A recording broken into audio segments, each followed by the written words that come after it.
Tänan kõigepealt kutse eest, head kuulajad.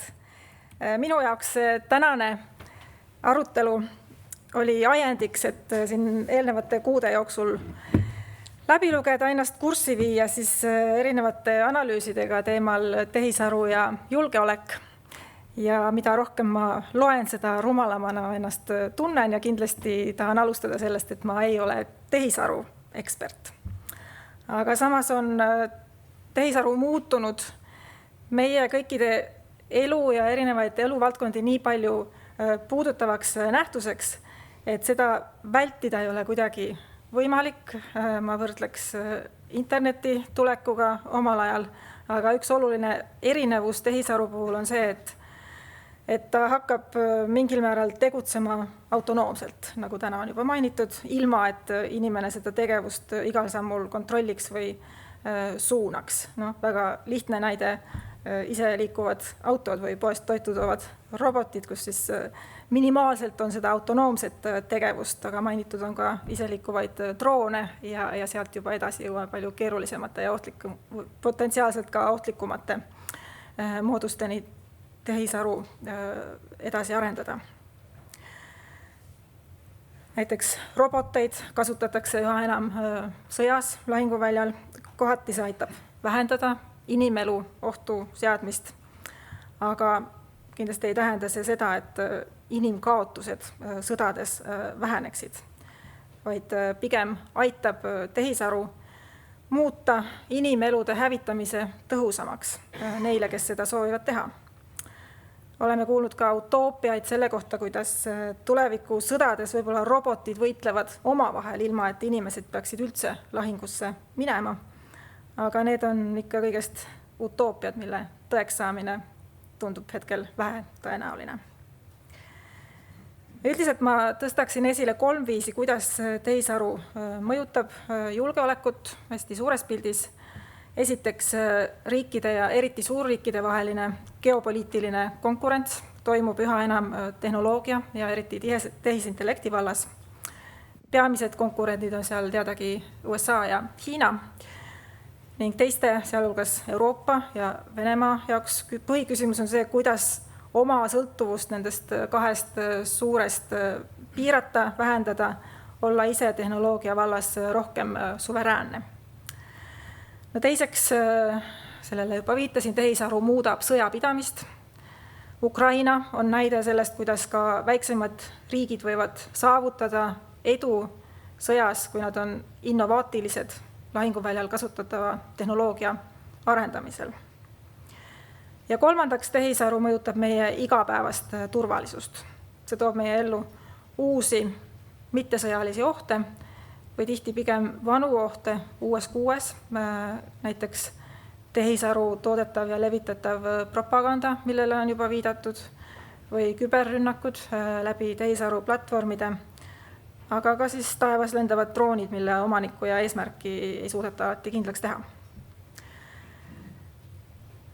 Kõige põhjapanevam nendest teemadest, millest ka ma kõige pikemalt siin teile räägin, on suurriikide vaheline konkurents.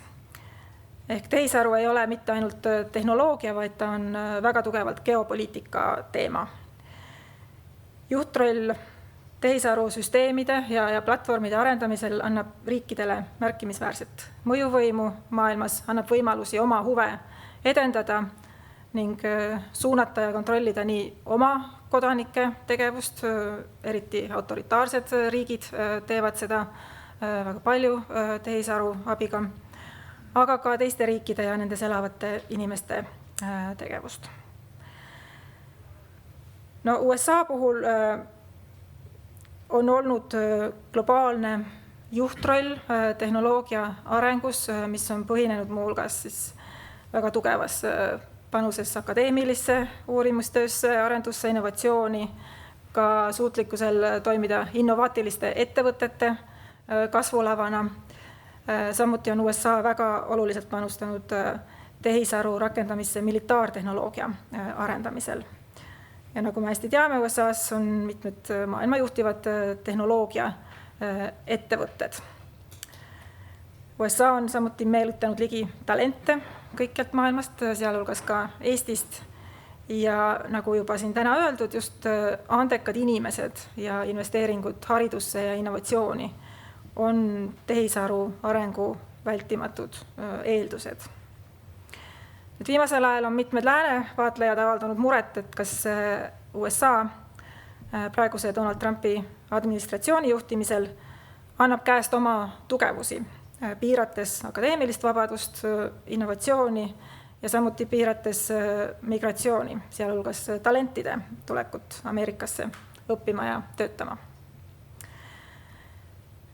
Nüüd hüpates Hiina juurde, Hiina strateegia on mõnevõrra erinev. Hiina on teinud hiiglaslikke, riiklikke, pikaajalisi investeeringuid tehnoloogia valdkonnas ja lihtsustatult, kui USA demokraatlikus süsteemis on soodustatud erasektori innovaatilisust ja teadustööd, siis Hiina autoritaarne süsteem tegutseb tsentraliseeritult ja juhib tehnoloogia arengut läbi riigipoolsete plaanide ja käskude, mis on pigem ülalt alla. Ja sealjuures väärib tähelepanu, et Hiina kommunistlikku parteid juhivad insenerid. USA ja Hiina vaheline tehnoloogiline võistlus on muutunud ka jõukatsumiseks demokraatliku ja autoritaarse süsteemi vahel. Riigiteadustes on nähtud demokraatia ühe tugevusena seda, et avatud demokraatlik süsteem soodustab innovatsiooni, loovust, inimeste omaalgatuslikku tegevust ja seeläbi ühiskonna ja majanduse arengut. Aga viimastel aastatel on Hiina üha enam tõestanud, et tehnoloogia areng võib olla väga kiire ka autoritaarses süsteemis ja kohati kiirem kui demokraatlikus. Hiina on tõusnud USA ainsaks tõsiseks rivaaliks maailmapoliitikas just tänu oma kiirele majanduse ja tehnoloogia arengule ja suutlikkusele rakendada majandust ja tehnoloogiat mõjutusvahendina, luues teistes riikides sõltuvusi Hiina investeeringutest ja tehnoloogilistest lahendustest. Nii et Hiina autoritaarsel süsteemil põhinevad lahendused on ohuks demokraatiale, võimaldades inimeste vabaduse ja riikide suveräänsete otsuste piiramist.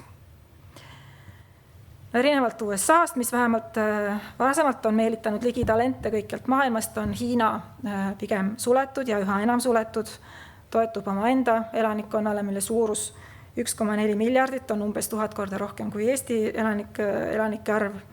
See annab oma eeliseid tehisaru platvormide rakenduste arendamisel.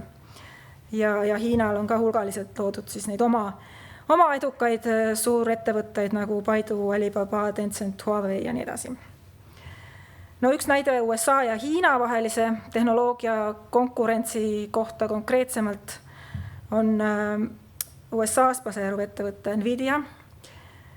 USA on keelanud Nvidia kõrgtehnoloogiliste kiipide ekspordi Hiinasse ja Hiina omakorda on kehtestanud keelu Nvidia tehisintellekti kiipide ostmisele Hiina tehnoloogiaettevõtete poolt. Nii et see on üks näide sellest, kuidas see tehnoloogiline vastasseis või räägitakse isegi tehnoloogia sõjast USA ja Hiina vahel eskaleerub. Ja Hiina püüab kiirendada oma pooljuhtide tööstuse arengut, et olla vähem sõltuv USA-st. Aga samas hetkel on ikkagi näiteks Nvidial märkimisväärne osalus Hiina turul. Aga mida see selline konkurentsi eskaleerumine võib tähendada? See võib kaasa tuua selle, et maailmas siis see tipptehnoloogiate areng jaguneb üha enam 2 eraldi plokiks. Ongi siis USA juhitav plokk ja Hiina juhitav plokk. Ja puhttehnoloogia vaatest see võib aeglustada tehnoloogia arengut, kus praegu ikkagi need vastastiksõltuvused on väga suured. Aga kui me mõtleme jälle sellele, kuidas kaitsta demokraatlikke süsteeme just tehisintellekti rakendustega kaasnevate ohtude eest, siis on mõningane selline suveräänsuse lisamine ja seeläbi ka plokkide moodustumine võib-olla paratamatu. Kuhu siis paigutub Euroopa nende 2 hiiglase vahel? Euroopa on sõltuvuses nii USA-st kui vähemal määral Hiinast ja Euroopal on olnud kaalukad põhjused pigem siis eelistada seda sõltuvust USA tehnoloogiast, on ju USA meie liitlane, demokraatlikud väärtused on meile ühised, niikaua kui see demokraatia USAs ikka säilib. Aga Euroopa ise ei ole suutnud luua selliseid nagu mastaapseid tehnoloogilisi platvorme, mis suudaksid konkureerida siis globaalselt USA ja Hiina omadega. Aga vähehaaval on Euroopas tugevnenud see arusaamine, et sõltuvus Hiina tehnoloogiast tekitab meile probleeme ja lausa ohuks meie demokraatiale ja julgeolekule. Aga viimasel ajal on tugevnenud ka see mõistmine, et sõltuvus USA-st samuti tekitab riske ja probleeme. Nii et siin juba mainiti varem minister Pakosta poolt uut Euroopa Liidu strateegiat, mille eesmärgiks on siis võtta selline strateegilisem lähenemine, tugevdada Euroopa enda kompetentsi, vähendada sõltuvust suurriikidest. Seni ikkagi Euroopas on nagu üsna vähe edukaid suurettevõtteid, mis on tõesti juhtivad tehisaru kasutuse arendamisel.